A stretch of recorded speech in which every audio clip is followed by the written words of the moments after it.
Spojených štátov odišiel hrať tenis, no neskôr sa rozhodol úplne inak. Začal tam študovať ekonomiku, ďalej pokračoval v britskom Oxforde, potom sa venoval financiám na Cambridge, až sa dostal ku kariére v bankovom svete v New Yorku. Dnes je úspešným podnikateľom so skúsenosťami takmer z celého sveta a svoje plány si plní ďalej, časť z nich aj na rodnom Slovensku. Viac už o chvíľočku, pozrite si Biznis na Teatri. Pekný večer. Mojím hosťom je dnes večer Marian Boček, spoluzakladateľ a partner spoločnosti Infra Partners Management. Vítajte, pekný večer, prajem. Dobrý večer, Danielka. Ako som na začiatku tak stručne povedala, ako tínedžer, mali ste 16 rokov, dostali ste tenisové štipendium, odišli ste do Spojených štátov. Sami ste však na seba prezradili, to prezradím ja, že ste sa za veľmi nejak talentovaného nepovažovali v tomto športe. Otec z vás chcel mať doktora a po pitve sa zistili, že to asi nebude úplne ono. Čo sa potom udialo, že sa všetko zmenilo tak, že ste začali študovať ekonomiku a venovať sa biznisu a podnikaniu? Zaujímavá otázka. Samozrejme, život je jedna veľká improvizácia a v mojom prípade sa podľa toho riadím. V 16 rokoch som odišiel do Spojených štátov. Ako mnoho tínedžerov východného bloku aj mňa tam dostal šport, tenis. Možno šťastie v nešťastí bolo to, že som bol relatívne priemerným hráčom. Stačilo to na tenisové štipendium, ale vedel som, že cesta k sláve a k úspechu cez tenis nevedie. A v tomto momente som si začal užívať tú veľkorysosť amerického univerzitného systému, kde môžete študovať rôzne odbory, môžete pár rokov študovať medicínu, právo, financie a chcel som ísť v šlapaje otca, tak som začal s medicínou, ale bohužiaľ pri prvej pitve som to nedal, nezvládal som to fyzicky ani psychicky a presedal som na sociálne vedy, politológia a ekonómia. Zároveň som si uvedomil, že za týmto rozhodnutím a mojou prítomnosťou v Amerike boli rodičia, ktorí chudáci museli predať auto, aby som mohol do Ameriky vyletieť. Toto bol 99. rok, ťažká doba relatívne. Nebol to až taký veľký trend pre študákov, ako je teraz odchádzať do Ameriky na Erasmus. No a pri predstave, že môj otec chodí pár kilometrov do práce pešo, tak som si povedal, že musím si nastaviť tie najväčšie méty, aby bol spokojný už keď ten jeho office ambulanciu nepreberiem po ňom. A rozhodol som sa, že Wall Street je tá vysnívaná méta, meka amerického kapitalizmu a meritokracie a všetko som podriadil tomu, aby som sa tam dostal. Vedel som, že to nebude ľahké. Ale v mnohom mi pomohol práve, že tenis a tie veľké prehry, ktoré som utržil, mi možno dali viacej ako víťazstva. A pomohli mi v tom takom americkom modeli, ktorý je známy tým brutálnym darwinizmom a survival of the fittest, o síle jedinca a o tom, že pády sú nevyhnutnou súčasťou každého úspechu. A to ma nejako posúvalo ďalej a ďalej a za 5 rokov nakoniec sa mi podarilo z toho Ružomberku dostať cez strednú školu v Amerike a výšku do New Yorku, kde som začal kariéru.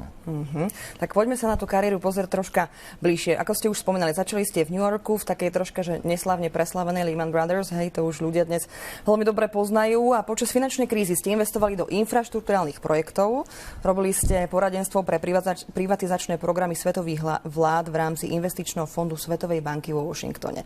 Tak poďme sa pozrieť viac na túto časť vašej cesty, lebo ako ste povedali, chlapec z Ružomberka mal nejaké plány, potom sa udiali nejaké pády, ktoré vás len motivovali, takže celkom taký, že americký sen sa začal v tomto období? Môžem povedať áno, znie to veľmi klišé, ale ja som bol protagonistom amerického sna a dosť sa tým píšim. Lehman Brothers, ja som mal tú výhodu, že som to zažil ešte v čase Belle Époque Wall Street, 2004 rok. To boli posledné dobré roky v New Yorku, kedy fakt sa robili transakcie ako na bežiacom páse. Výborná skúsenosť, aj keď osobne to pripadalo ako nejaký militantný tréning, veľká šikana, dlhé hodiny v práci, bol New York, ja fakt neviem povedať, lebo ja som vôbec ho nevidel. Ale bola to úžasná príprava do života a nám to pomohlo z hľadiska, že to odstránilo ten label toho imigranta z Ellis Island, ktorý ma vždy prenasledoval v Amerike a otvoril možnosti do sféry ako diplomatické kruhy Svetovej banky, kde som chcel preraziť a kde to nebolo možné bez skúseností z Wall Street. Svetovej banke, čo bolo fascinujúce na tom, bolo to, že sme robili v rozvojových krajinách od Afriky, Latinskej Ameriky na projektoch, ktorí mali nejaký meaning, nielen ekonomický, ale aj sociálny. A jeden z prvých projektov, ktorý som tam robil, bola investícia do Pakistanu, kde sme investovali do jednej z najväčších elektrární v Karači, šieste najväčšie mesto sveta, ktoré tretina toho mesta žije v úplnej tme, v úplnej izolácii. A po skončení tohto projektu človek sa postaví na terasu hotela a vidí, že zrazu časť mesta, ktorá bola v úplnej tme, zrazu je osvetlená vďaka vám. Tak som mal dobrý pocit a uvedomil som si, že vlastne táto skúsenosť ma naučil robiť financie tak po Dubčekovsky. Trošku s ľudskou tvárou, s trošku s humánnym elementom a uvedomil som si, že chcem v tomto smere pokračovať do budúcna. A potom prišla aj myšlienka založiť firmu IPM, hej, ktorá má práve že nejaký určitý cieľ v rámci podpory a infraštruktúry a nielen v zahraničí, ale aj na Slovensku, pretože už sídli okrem Londýna a Istanbulu aj v Bratislave však. Áno. Tak povedzme si trošku viacej, aké úlohy, ciele predtým a možno aj teraz tá firma má. Áno, tá firma má unikátny níž z toho hľadiska, že spája vlastne emergentné trhy a infraštruktúru. V tomto sme, myslím si, že jediný fund managers, ktorí to robia.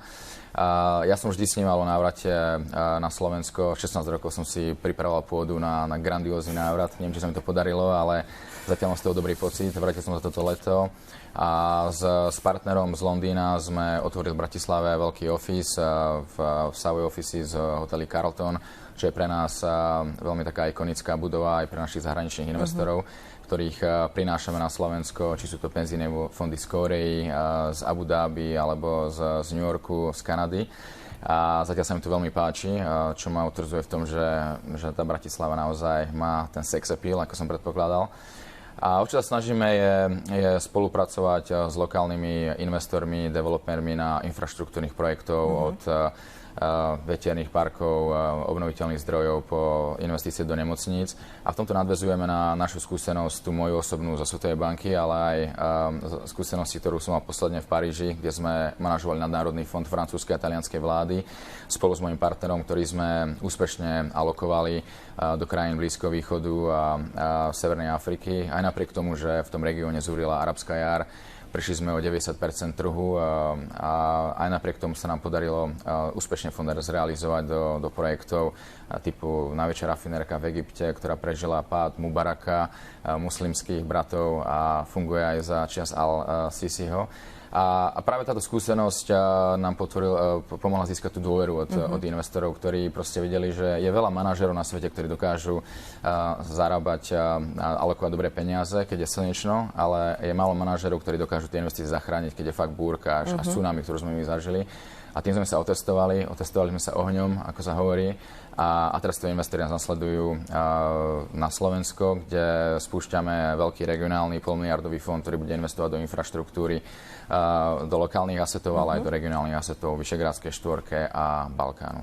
Je z vás cítiť, že tie skúsenosti, ktoré ste tam vonku nadobudli, ste teraz zúročili, že sa vám tu všetko v princípe darí a zatiaľ ste takým plný optimizmu, bodaj by to vydržalo a podarilo sa to až do konca. Čo sa chcem ja opýtať je, predsa len tá Bratislava, prešli ste si takmer celým svetom, zažili ste naozaj prostredia biznisu a konkurencie schopné miesta. Bratislava alebo Slovensko všeobecne z ponímania podnikateľov.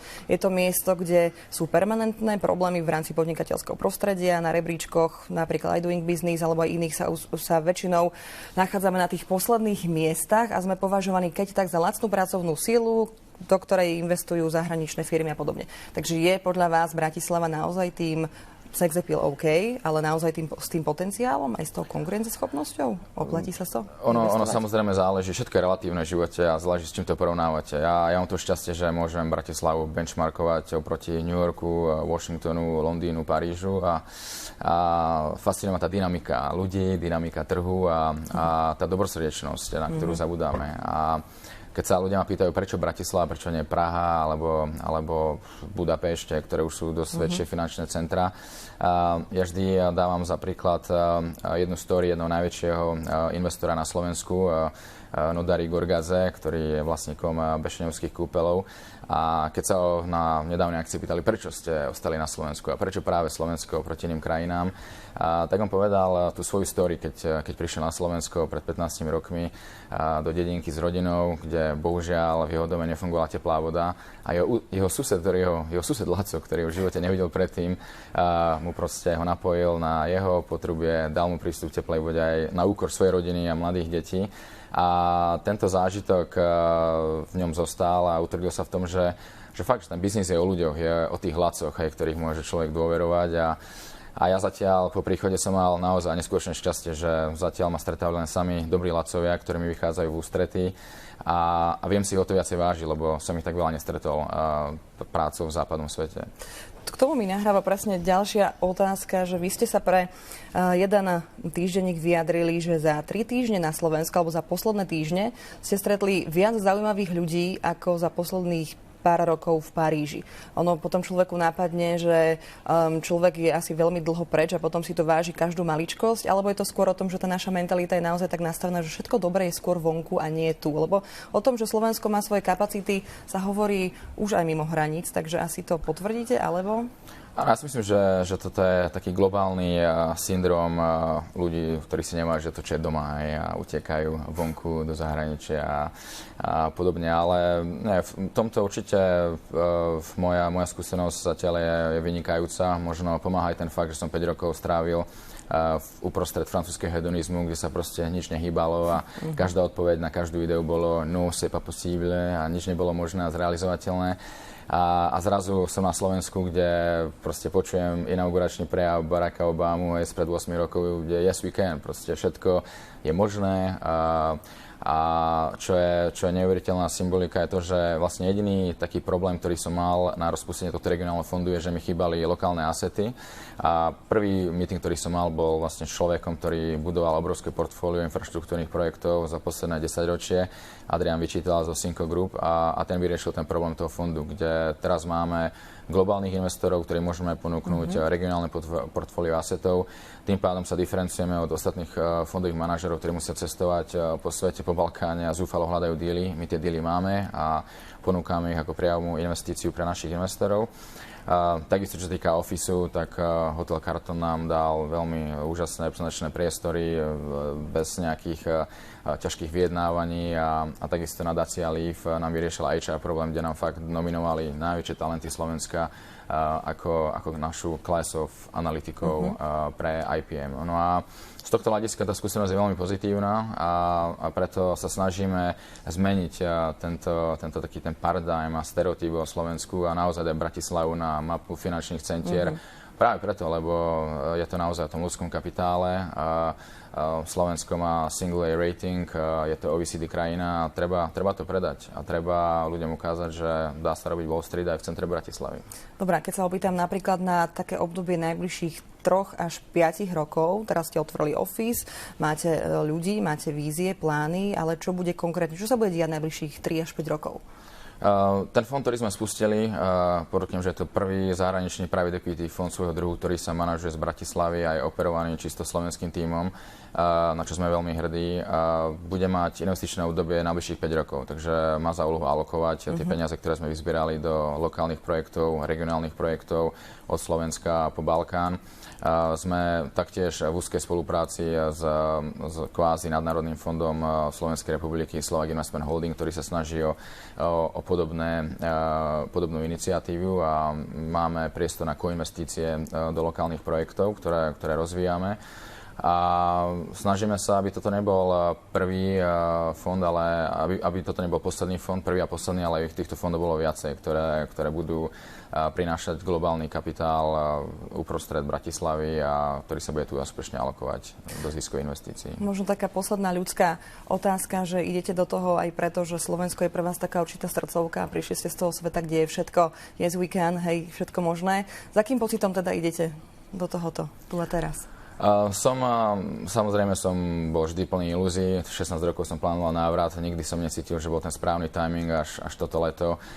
Musím uznať, že samotnou iróniou je, že ten inkubátor toho môjho presunu do východnej Európy bol Ír, CEO KPMG Slovakia, Ken Ryan, ktorý mi proste ukázal tým svojím životným príbehom 20 rokov po na Slovensku, že naozaj yes we can do it a sám si uvedomil, že niečo na tom je zlé, aby najväčší PR ambasador Slovenska bol Irane Slovák, tak preto som sa vrátil a naozaj, keď sa človek pozrie na tie mikro a makro podmienky, ktoré tu máme, sme krajina, ktorá dokázala priniesť najväčších investorov sveta od Kia po Hyundai, ale zároveň sme oázou pre startupistov, mladých ľudí, ktorí budujú prvé lietajúce lietadlo alebo poprednú technológiu v ťažbe ropy. GA Drilling, Airmobil sú všetko firmy veľmi značného, veľmi úžasného mena a veľkého kalibru. A takisto aj na tom makroleveli neveľa krajín sa môže píšiť ministrom ekonómie, ktorý má titul z Harvardu a pôsobil v Citigroup a JP Morgan. A keď je takáto konštelácia hviezd, tak potom sa darí. A to, že sme dokázali 3 mesiace raiznúť fond, otvoriť office, najať slovenský tím, dotiahnuť sem investorov z Kórey, z Číny a západnej Európy, svedčí o tom, že Slovensko má neskutočný potenciál. Tak crossing fingers, ako sa hovorí, nech sa všetko vydarí. Majte sa pekne. Ďakujem. Dovidenia. Mojím hostom bol Marián Boček, spoluzakladateľ a partner spoločnosti IPM.